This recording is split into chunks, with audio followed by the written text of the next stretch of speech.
जय हिंद। क्या कभी आपने हंस देखा है? वही जो सफेद कलर का होता है, जरूर कहीं ना कहीं देखा होगा। लेकिन क्या कभी आपने एक ब्लैक हंस देखा है? फिर आप बोलिएगा ब्लैक हंस थोड़ा ना होता है। पूरी दुनिया मानती थी कि ब्लैक हंस नहीं होता है, लेकिन जब कुछ यात्रियों द्वारा ऑस्ट्रेलिया में फर्स्ट टाइम ब्लैक हंस देखा गया तो उनकी आंखें फटी की फटी रह गई। वो सोचने लगे ब्लैक हंस होता है, ब्लैक स्वैन। ठीक इसी के नाम पर एक पुस्तक लिखी गई। उस पुस्तक का नाम है ब्लैक स्वैन इवेंट। इस पुस्तक के लेखक हैं नसीम निकोलस। यह पुस्तक द्वितीय विश्व युद्ध के बाद सबसे ज्यादा बिकने वाली पुस्तकों में से एक है। इस पुस्तक में यह बताया गया है कि जब किसी भी क्षेत्र में अचानक आर्थिक मंदी आ जाती है तो उससे हम कैसे निपट सकें। हाल ही में आरबीआई की एक रिपोर्ट के अनुसार भारत के मार्केट से लगभग $100 मिलियन निकाला जाएगा। अगर ऐसा होता है तो पूरे विश्व में आर्थिक मंदी आ सकती है, यानी ब्लैक स्वैन इवेंट आ सकता है। फिर आप बोलिएगा भारत से निकाला जाएगा तो पूरे विश्व में कैसे आएगा? जी हाँ, रुको जरा, सबर करो, बोला धक्का मुक्की नहीं करने का। देखिए, किसी भी अर्थव्यवस्था को रन करने के लिए दो चीजें जरूरी होती है।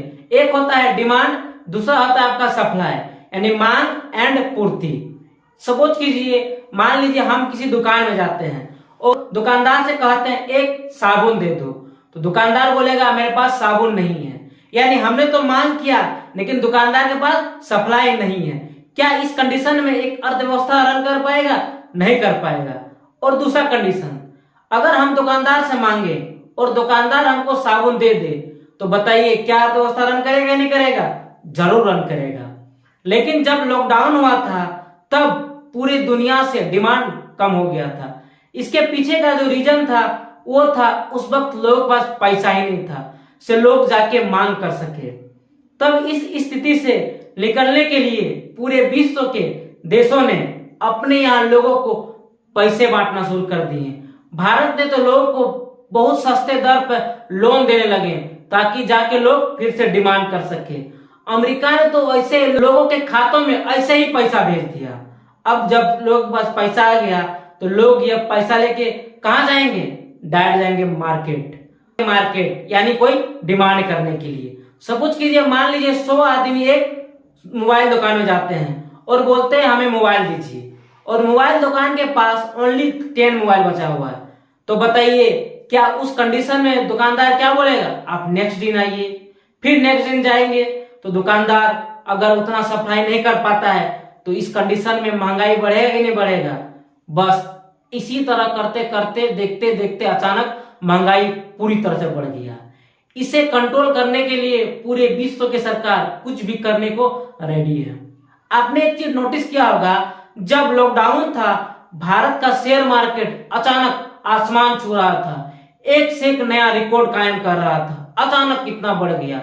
इसके पीछे का रीजन था वही पैसा जिसे सरकार ने मुफ्त में दिया था या फिर कम लोन में दिया था। वो अचानक पैसा भारत के शेयर मार्केट में आ जाता है, जिस कारण से शेयर मार्केट अचानक बढ़ जाता है। लेकिन वर्तमान में महंगाई इतनी बढ़ गई है से पूरे विश्व की गवर्नमेंट चाहती है किसी प्रकार से कंट्रोल कर लिया जाए। तो इसे कंट्रोल करने का सिर्फ एक ही तरीका है, वो है मार्केट से तरलता को कम करना, यानी किसी भी प्रकार से पैसा को खींच लेना। 28 साल में पहली बार ऐसा हुआ है कि अमेरिका की बैंक ने अपने यहाँ बैंक दरों में बढ़ोतरी की है। आपने देखा होगा आरबीआई ने लगातार अपने यहाँ रेपो रेट में लगातार बढ़ोतरी कर रहे हैं। इसका एक ही रीजन है, किसी प्रकार से मार्केट से पैसा को खींचना। अगर यदि ऐसा हो जाता है, मार्केट से पैसा खींचा जाता है, तो आप देखिएगा डिमांड ऑटोमेटिक घट जाएगा।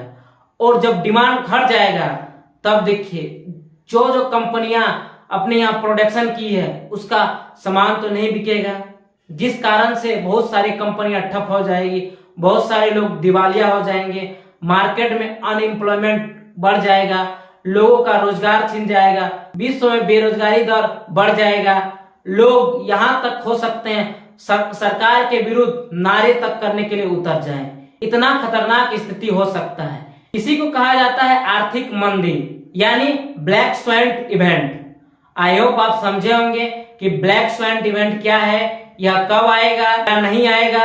मिलते हैं नेक्स्ट वीडियो में। जय हिंद, जय